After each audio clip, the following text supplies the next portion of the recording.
Here in the cold shadow of the Eiffel Tower in Paris, NBC Sports takes its first step on the road to Rome, the World Track and Field Championships in 1987.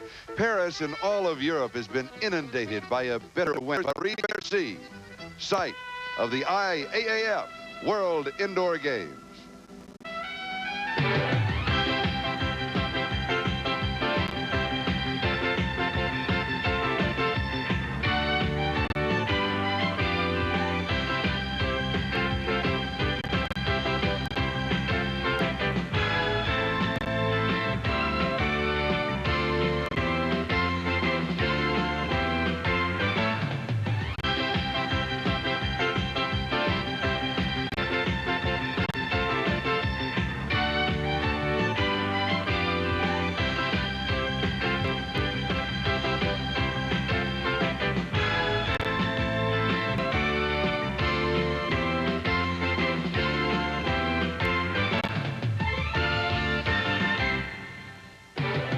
NBC Sports presents the IAAF World Indoor Games.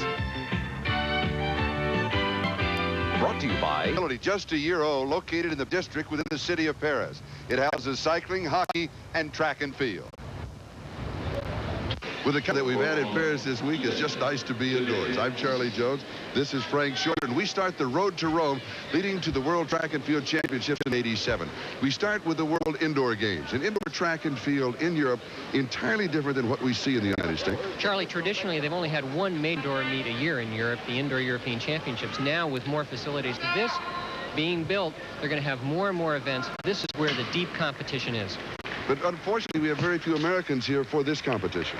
Well, just as the Americans always go to Europe every year in the summer to get the best competition, I think they know that sooner or later they're going to have to come here indoors to Europe during the winter so that they can see who's going to be their competition later on in the year. And we have a very exciting facility here in Paris. I like it. Well, it's huge, and the architecture is such that it can house a 200-meter track, which is very large. Also, the color scheme, bright reds, bright blues, gives it a real outdoor feeling, stimulates the athletes. And also joining us on the telecast, here's Ahmad Rashad. Thank you, Charlie. It's very nice being here in Paris with you and Frank. And it's also very exciting being down here on the floor with all these tremendous athletes. Now, it's true that some of the top American athletes aren't here, but in talking to one of the Americans, Lance Harder, he says that the athletes that they've brought over here will gain tremendous exposure and experience in international competition, which should pay off later on in the year. Now, as far as the track surface is concerned, I talked with Sam Grady, an Olympic gold medalist in the 4x100, and he says the surface is at least 30% better than any surface he's ever run on in the United States, which should be conducive to some excellent marks by the athletes that are fit. And Ahmad, we expect an excellent this lady, Marita Koch of East Germany. She holds the world indoor best at 50, 60, 100, and 200 meters. This is the final of the women's 200. Marita Koch with the world best. Chandra Cheeseborough of the United States holds American best. Simra Aksu of Turkey is in lane 1. Marita Koch has drawn lane 2. Not that good a lane indoors because of the tight turns. Fabienne Fischer of France is in lane 3. From New Zealand in lane 4 is Kim Robertson. Christine Cazier of France is in lane 5. And in lane 6 from the University of Texas, 20-year-old Mary Bolden of the United States. Charlie, in spite of the lane that she's drawn, Marita Koch shouldn't have much trouble with this race. She is the class of the field, and the East Germans don't allow their athletes to travel unless they're fit and ready to run well. The finals of the women's 200 meters. One complete lap of the track. They will stay in their lanes all the way.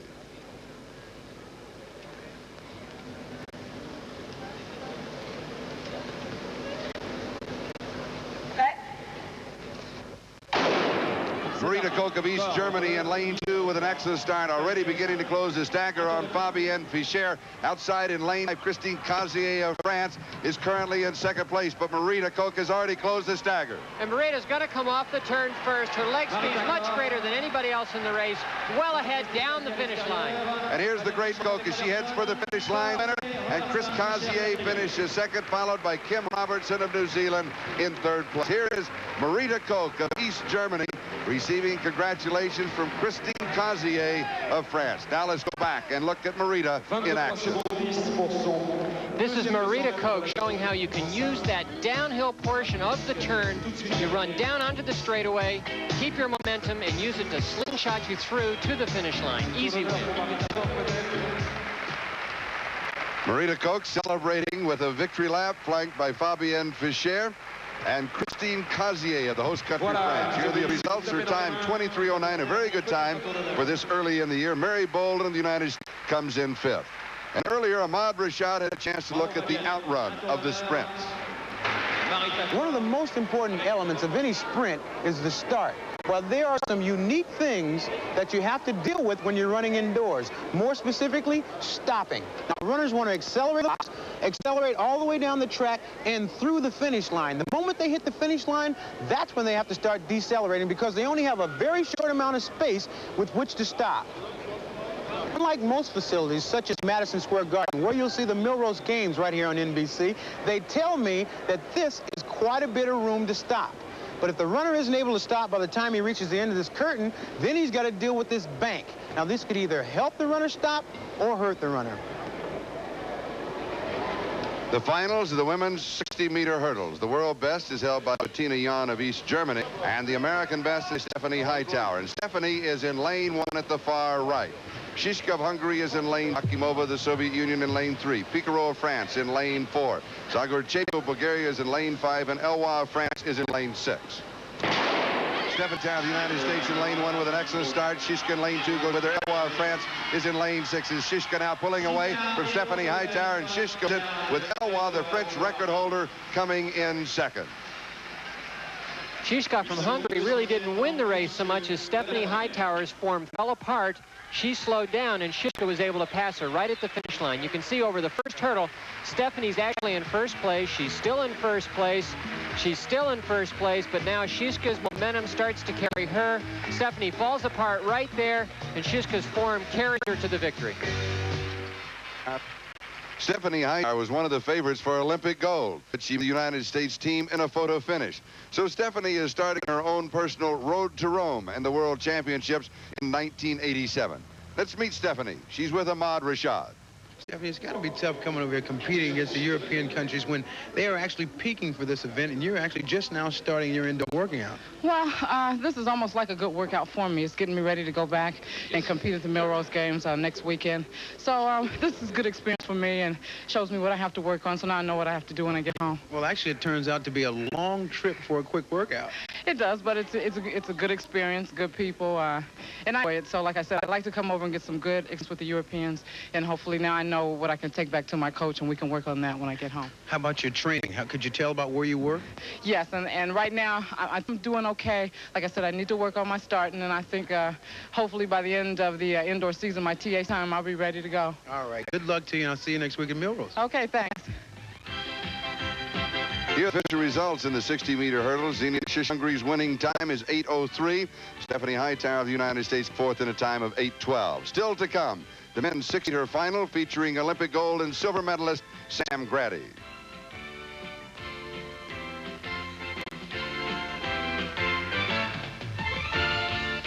We're back in the city of Paris for the IAAF World Indoor Games. This is Charles along with Frank Shorter and Ahmad Rashad. The event will be the men's 60-meter dash, and one of the favorites will be Sam Grady of the United States. Sam won a silver in the Olympic Games in the 100 meters and a gold medal 4x100 relay. Now let's look at the lane assignments. The world best and the American record both held by Houston McTeer. Sam Grady is in lane 1. Ben Johnson of Canada is in lane 2. He was the bronze at the Olympic Games. In lane 3 is Ronald Dell. In lane 4 is Bruno Marie Rose. In lane 5 is Cameron Sharp. And Lincoln Asquith is in lane 6. The three best athletes in this race have coincidentally drawn the first 3 lanes. Grady in lane 1 on the right. Ben Johnson in lane 2. De Ruel from Belgium, who beat Grady in the semifinal right at the end in lane 3. Finals of the men's 60 meter.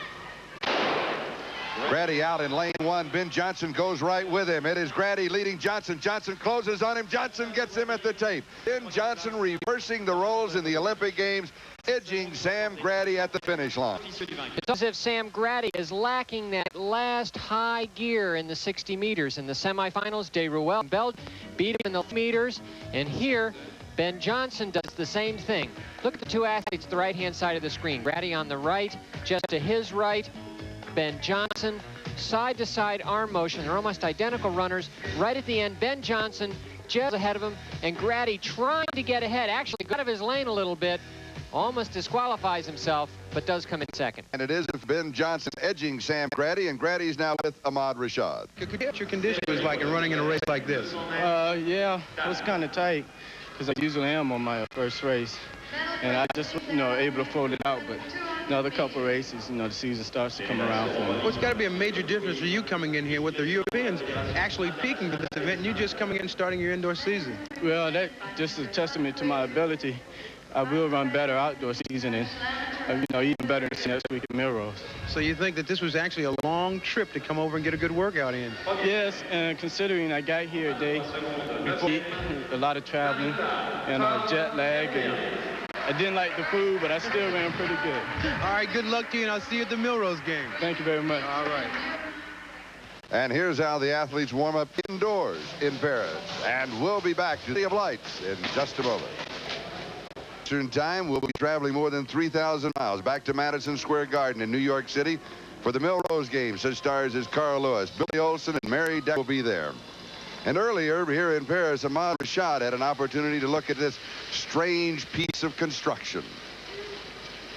Now, though it's unusual for an indoor meet to stage a throwing in Paris, the shot put will be held. Now, this strange contraption behind me looks like a cage.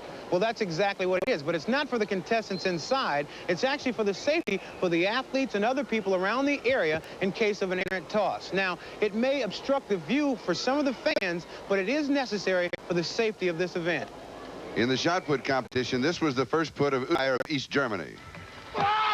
And Frankie got it out 69 feet, 2 3/4 inches. Indoor. Udo Beyer is one of the most amazing athletes I've ever met.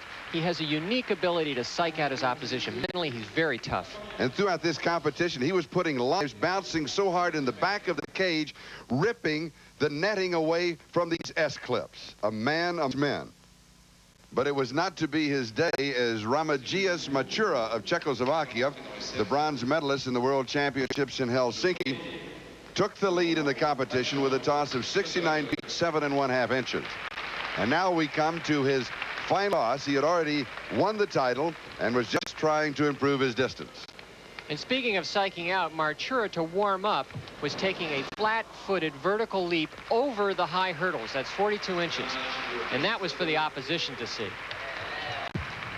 Matura fouled on his last toss, but he did win the indoor championship with a distance of 69 feet, 7 1/2 inches, and Udo Beyer came in second at 69 3/4 inches. Bujarski of the Soviet Union finished third at 65 feet, 5 inches, and La Chica of Czechoslovakia came in fourth place. We're now ready for the women's 400 meters. The world best by Jarmila Krotokvilova and the American best set by Diane Dixon. And Diane is in the competition today. She will be in lane 3. Let's look at the lane assignments for the women's 400 meters. 2 laps of the track here in Paris. In lane 1 is Regina Berg of Belgium. Lane Charmaine Crooks of Canada, the Pan American champion. Diane Dixon in lane 3. Antonelli Ratti of Italy is in lane 4, and Odni Arnardóttir of Iceland is in lane 5. And Dixon with a very good start, trying to close just a bit of the stagger on Ratti of Italy, and she closes the stagger going down the back straight. They will stay in lanes through this second turn, then they will break for the pole. And Diane Dixon show her indoor experience here. She's going to be in the lead coming off the turn. It's very important in the 400 to be the first person with lap to go, because it really is an advantage in this race. At the bell lap, it is Diane Dixon of the United States, and it is Charmaine Crooks of Canada, and Regina Berg of Belgium is running third. Ratti of Italy is in fourth. In this race, the athletes are all tying up at this point, so Diane is in very good position. Everyone's tired, everyone's slowing down, and the 2 athletes behind her, Crooks and Berg, are going to have to go wide to get around her. Now we come to the final straight with Diane Dixon out in front. Crooks moves outside and Berg moves inside on Crooks. The race is now for second as Diane Dixon wins it. Regina Berg of Belgium finishes second, and Charmaine Crooks of Canada comes in third in the women's 400 meters.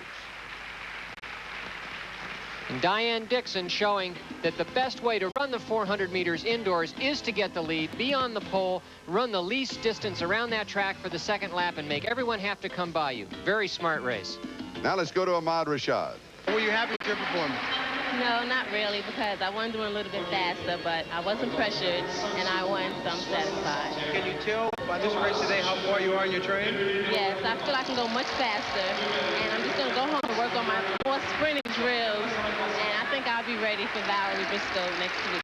What about this surface here? It's like an outdoor track. You know, I was satisfied. It's not too hard, not too sore, just right. All right, congratulations, and I'll see you next week at the Mill Road. Thank you. And our congratulations to Diane Dixon of the United States, who ran on the U.S. 4x400 team in the Olympic Games in Los Angeles. And we'll be back to Paris with more of the World In Track and Field Championships in just a moment.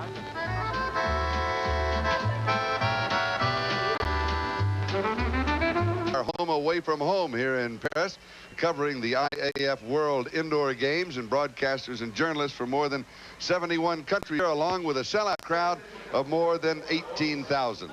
The next event will be the men's 400 meters. The world and America best time is 45:79. Now, that time was set by Antonio McKay at Gainesville, Florida last year. Here are the lane assignments. Philip Brown of Great Britain is lane 1. Bennett of Great Britain is in lane 2. Amadou Diaba of Senegal is in lane 3. 19-year-old Thomas Schernlebe of East Germany is in lane 4. Mark Rowe of the United States in lane 5. And Angel Heras of Spain is in lane 6. Schernlebe in lane 4 of East Germany, quickly closing the stagger on Mark Rowe of the United States as he moves down the back straight.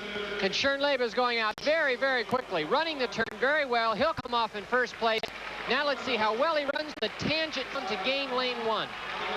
It is Schernlebe, and then Todd Bennett of Great Britain, followed by Mark Rowe, and Heras of Spain is bumped outside. A 21-second split for 19-year-old Thomas Schernlebe of East Germany. And Schernlebe has literally run away with this race, and whether or not he can hold on and go for a record. He's really pressing. It is Schernlebe, followed by Bennett, and then Rowe of the United States. Rowe moves outside, but it is Schernlebe running away with it, an unofficial 45:60. If that holds up, it is a new world's best at 400 meters indoors. And it's just become official. Tom Schernlebe has set a new world best, 45.60 for footers, and this young athlete will only get better over the next 2 years on the road to Rome. This man has not stopped growing yet. Look how strong he is, coming down the final straightaway, pressing. Now he takes a look at the clock right there at the finish, sees he's got the record. He's elated. And here are the official results. 400 meters, Thomas Schernlebe with that record time of 45:60. And by the way, Mark Rowe of the United States finishes third, first up to 46:31. The next event is the men's 1,500 meters, 7½ laps of the track. The world best time held by Eamon Coghlan, 3:35.6. The American best time held by Steve Scott. Here are the competitors: Alberto Corva of Italy, Zerkowski of Poland, Materazzi of Italy, Joseph Cheshire of Kenya, Mike Hillard of Australia, Jose Luis Gonzalez of Spain, Marajo of France, and Vera of Spain. And this could be a very competitive race. I think it will be more tactical than really fast. And Corvo going out takes the lead, and yet he slows down. He's not really doing anything. In Europe, most of the 1,500 meters and the miles are very tactical. People wait until the last 200, 300 meters, and then they all try to sprint. Jose Marajo of France now taking the lead as Alberto Corva of Italy tucks into second place. Zerkowski of Poland moving up in third on the outside. But still, the athletes are just trying to stay out of trouble. They're jogging along, not going that fast. Mike Hillard outside from Australia. He's running that wide because he doesn't want to get boxed in the white and green. He just wants to stay out there, out of trouble. Hillard moving on the outside and challenging for the lead. But he hangs back off of the shoulder of Jose Marajo of France. Very often you'll come up on someone when you feel the pace is going slow and you want them to speed up a little bit. You come up. Here comes Cheshire. Here comes Cheshire. Cheshire goes by, and he's really moving. He has committed himself. He's trying to steal the race. Look at him look around. He's saying, I'm going for the gap. I'm going to get as far ahead as I can, and I hope they don't catch me. Joseph Cheshire from Kenya, 27 years of age, but just coming onto the international scene at the Olympic Games in Los Angeles when he finished fourth. He's really moving out here. He's got about 30 meters, and he's still moving away. It'll be interesting to see how fast he's run this last 200 meters. Now, Frank, the pack has not gone with him. They're staying back on their pace. Well, he just ran 27 for the third 200 meters of this race. You never do that and really expect to win, and yet he still looks okay. Now, the pack behind, they have to be sure that they don't get too far behind, that no matter how much he dies, they can't come back on him. And yet, they can't really try to go after him too much at this point because they won't be able to sprint either. For Cheshire, 3.5 laps to go in the 1,500-meter final. And he still looks all right. He slowed down a little bit. That last lap was more like 31 seconds, 29 seconds, so he slowed down a little bit, but he's still moving. So Joseph Cheshire of Kenya way out in front of the pack, and out in front of the pack, that leader is Mike Hillard, 23 years of age, from Australia. And the pack looks fine. You can see they're extending out a little bit. Hillard is probably pressing a little more than he wants to at this point, but he can't let Cheshire stay that far ahead. How big of a gamble is this for Cheshire? It's a big gamble. Usually you don't win races going this far in front unless you're really very much superior to everyone else. In the 27 seconds for 200 meters, third lap of a 7.5 lap race like this, I don't know how he's still going at this point. 2 laps to go. It is still Joseph Cheshire of Kenya out in front. And running in second place is Mike Hillard of Australia, and then Jose Luis Gonzalez of Spain.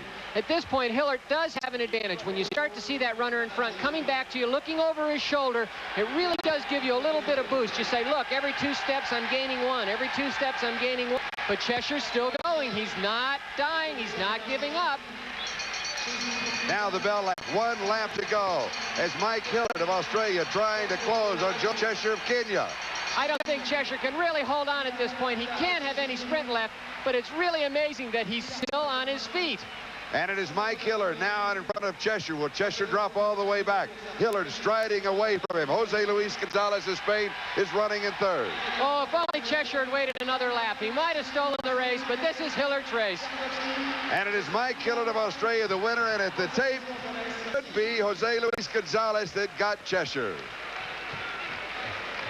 So Mike Hillard, he used the strategy and the tactics, the waiting game, and it paid off for him. Well, he was more lucky than anything because Joseph Cheshire showed that he's really going to be something in the future. Hillard ran a major race, but Joseph Cheshire showed that he really has an ability to run much faster. And a little incidental bumping right at the finish line. The winning time, 3:40.27.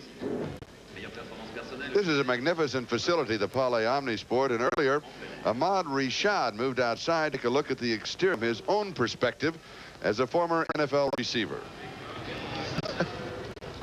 You know, I've played in almost every major stadium in the United States, and one of the major concerns has been what kind of turf to use. Prescription turf, AstroTurf, PolyTurf. Well, they seem to have that problem licked over in Paris because they have some of the finest turf that I've ever seen. Strange thing about it, it's on the outside of the building. I can hear Tarkenton telling me now, Ahmad, give me a down and up. You know, see, one problem with this is where do they put the goalpost? Ahmad, they would have to put the goalpost high and to the left. And we'll be back with more track and field from Paris right after these messages from your local station.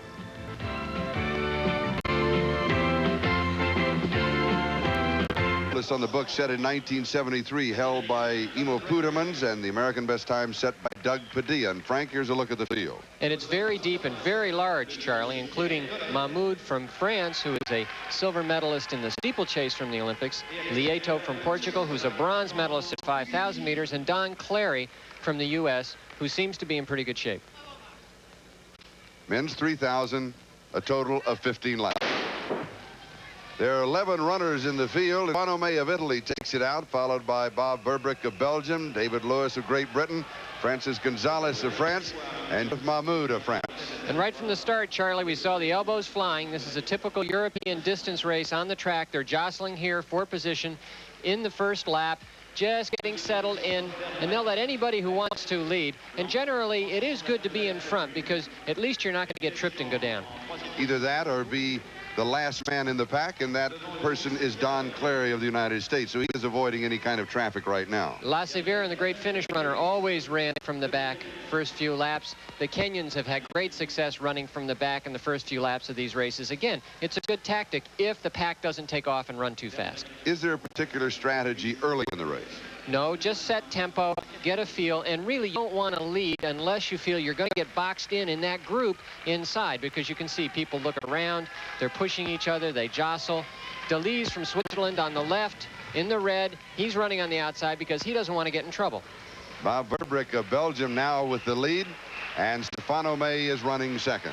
And they're running right on about 8-minute pace for this race, which is about 64 seconds for each 400 meters. This is a slow time at this point, but the race will pick up. It's always tactical in Europe at this point.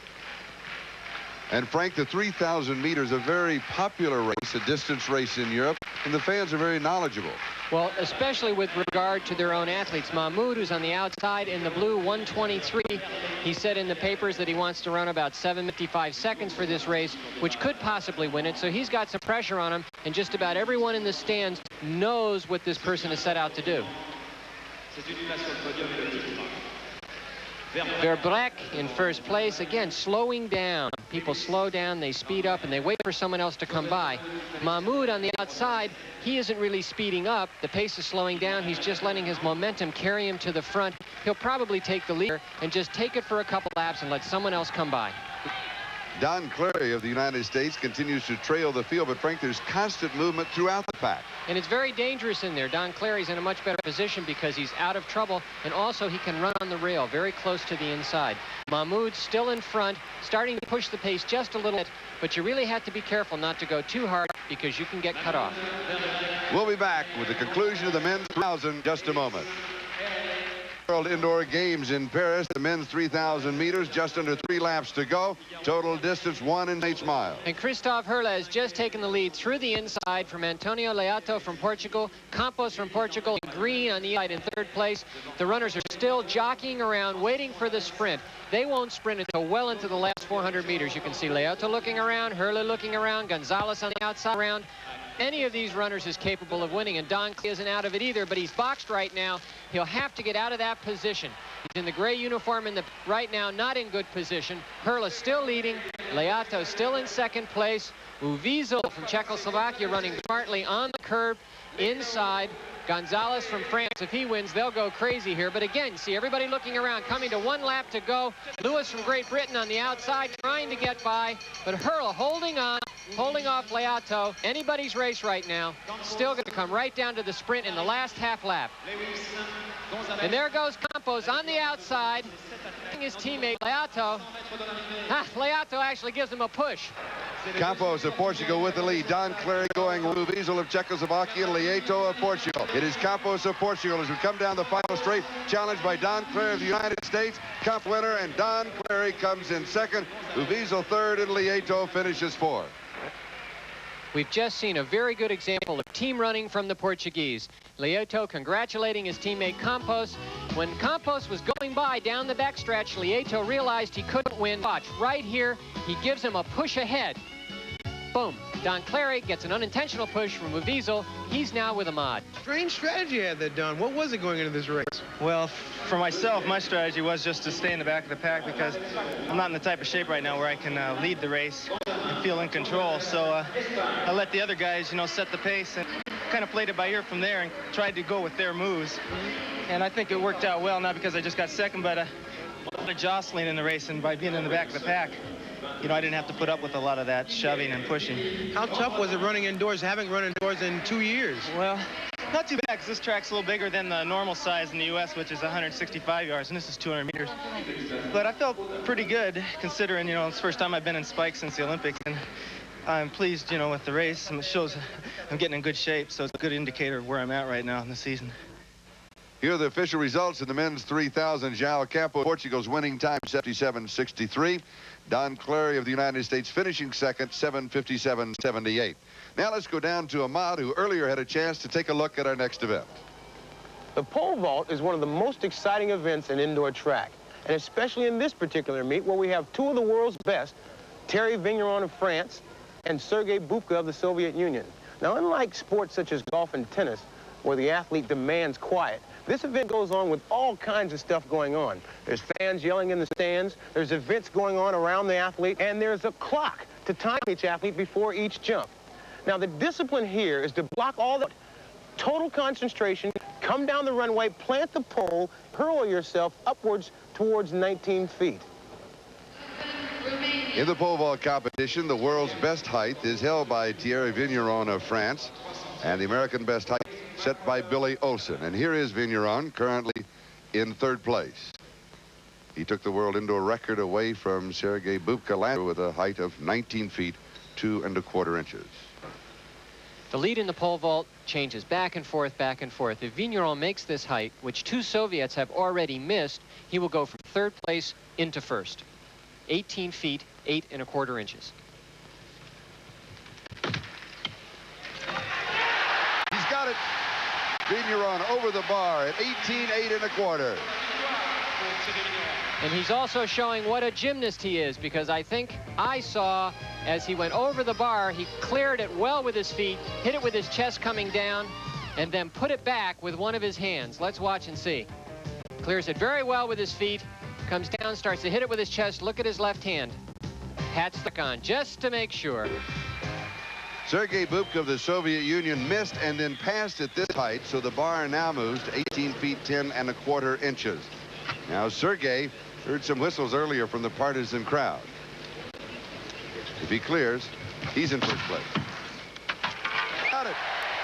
The 1983 world champion in Helsinki, and he answers the crowd. I think there's a universality of that gesture. Sergei Bubka going up and over, clears the bar well. That was an over 19-foot vault. He wasn't doing well early in this competition, but boy, he's on now. And here is the surprise of the pole vault competition. Vasily Bubka, the 24-year-old older brother of Sergei. The bar at 18, 10 1/4. If he clears it, he has the lead. And he doesn't make it. Vasily, Frank, playing the same chess team as his brother. He was once in the lead in this competition. Like his brother, he passed to a higher height when Vigneron made a height that they had both missed. Now, his strategy seems to be backfiring. He's gone from first place to third, just like that. And we'll be back with more of the pole vault competition and the men's 60-yard hurdles as the World Indoor Games continue from Paris, France. For the World Indoor Games, the men's 60 hurdles, world best time held by Thomas Moonkelt of East Germany, American best time held by Tony Campbell. Here's the field. In lane 1, Modesto Castillo of the Dominican Republic. In lane 2, Cletus Clark of the United States. In lane 3 from France is Stefan Karestan. In lane 4 from Spain is Javier Maracho. Lane 5 from the Soviet Union, Vladimir Ustinov. And in lane 6 from Great Britain is Jonathan Rigione. In his semifinal heat, Karestan, third from the right, broke the French record of Olympic champion Guy Drew. Maracho of Spain out very quickly. Karestan going with him. Karestan catches him. It's Maracho and Karestan, and at the lead, it is Stefan Karestan of France, the winner. And he celebrates the victory. 3 years of age, 6 in the Olympic Games. Stefan Karestan with Javier Maracho finishing. This is Karestan's first international win, his first big win. Maracho next to him in lane 4 on his right gets a better start, but Karestan is very deceptive in his form. He's very compact. He doesn't seem to be extending that much. His knees don't come up very well, but he gets between the hurdles very quickly and over them quickly, and he certainly gets there first, although he celebrates a little early. Maracho almost beat him.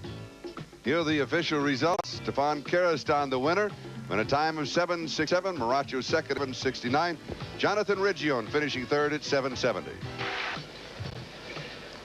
The women's 60-meter dash. World best time held by Marita Koch of East Germany, and the American best time held by Alice Brown.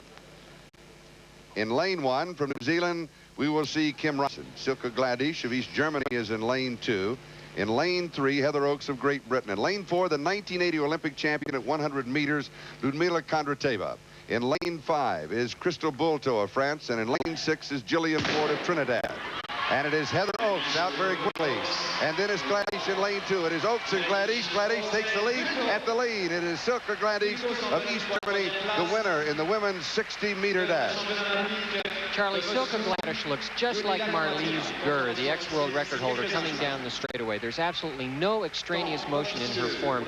And this intention, these German coaches have come upon a system that obviously works.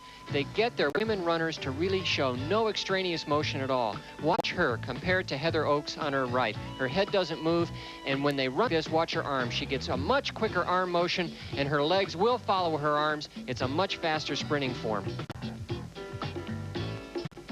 And here are the official results in the women's 60-meter dash. Silke Gladish of East Germany, the heir apparent to their great sprinters, winning time 7:20. In the pole vault competition, Vasily Bubka missed in his final attempt at 18:10 1/4, and that means he finishes the competition in third. And here's Thierry of France, final attempt at 19 feet and 1/4 inch. Vigneron misses at this height,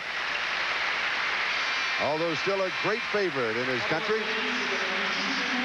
And that means that Sergei Bubka is the winner in the pole vault, congratulated by his brother Vasily, the Flying Bubka brothers. And here's another look at Sergei Bubka's winning vault, 18 feet 10 1/4 inches. Sergei holds the outdoor record of 19 feet 5 3/4 inches, and he wins the competition here at the World Indoor Games. A look at the official results. Sergei tried to regain his world indoor record, but he missed in all 3 attempts at 19 feet 2 3/4 inches. Ahmad? This meet has been a big hit here in Paris, and it's been great for me being around all these tremendous athletes. But now there's another event being held somewhere in the western part of the United States, smaller significance, but I do have a little bit of interest in it.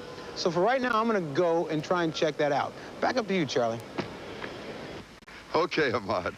Frank, your reaction to the first World Indoor Games here in Paris? Charlie, the best performances here came young athletes, and these people are kept under wraps by their coaches. They don't come to the U.S. to compete, so I think it's going to be very important in the future to have our people, particularly our young ones, come to Europe early in the season to get a good look at their competition. That's something that we can look forward to on NBC Sports.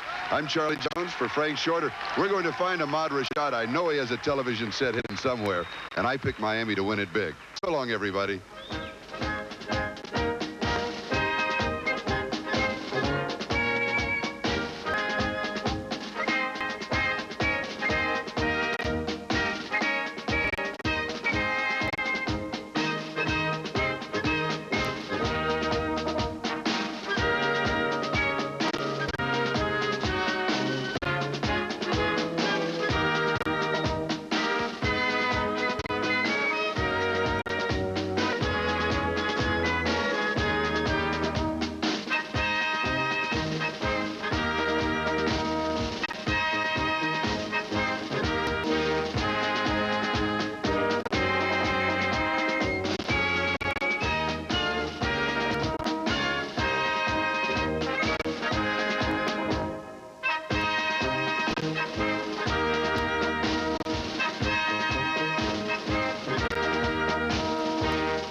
This NBC Sports